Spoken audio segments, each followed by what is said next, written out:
To be honest, I hadn't heard of him before he came into Sutton. He's not a football person, by the way. I was incredibly naive. I think quite jokingly got involved through a television programme. I truly thought I would commit 5-10 hours a month. He's here, there and everywhere. So the reality is, whether or not we win or lose, it makes or breaks my next few days. My name is Paul Carrick Brunson, and I am one of hundreds of co-owners here at Sutton United. I was on a television program. I said, I don't have a football team. They decided, okay, what we'll do is we'll just pull a team out of the hat, any one of these teams, and you will become a supporter of the team. Sutton United FC. My son and I, maybe a week or 2 weeks later, we're sitting right there, actually. It turns out that the team wins. It felt as if I was becoming part of this family. It's a famous film, Sliding Doors. We would never known if you pulled out a different team from that bag on that show, what would have happened.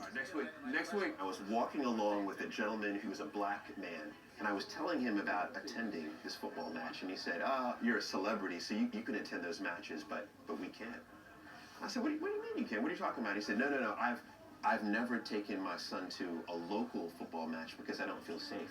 When I first started watching Sutton, it would be pretty much everyone was white. You wouldn't get anyone from any other background, really. Really homogenous. How do you get people that have never had that connection with football to come and witness it? So I looked at everything and thought, this is, and not from a commercial standpoint, it is a remarkable opportunity because of the impact it can make in the community.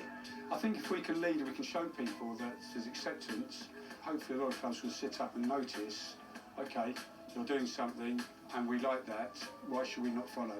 If you look back, you see that there were moments in football here in the UK where you saw no players of color. 0 players of color. And then over time, you saw players of color, and it became a point where it's normal.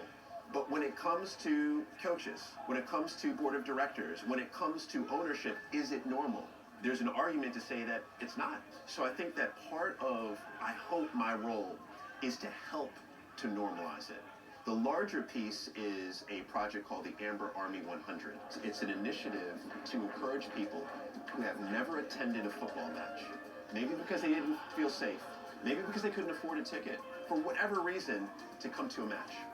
And since we started the campaign, we've had hundreds of people who've never attended a football match come. I just want as many people to fall in love with Sutton as possible. And if we can reach people that we haven't been able to reach before, then I think that would be great. I would say that the mission of this particular club is community. It would be magical to see this entire stadium full of fans that were emotionally tied into this team as much as I am, and reflective of the community that they live in.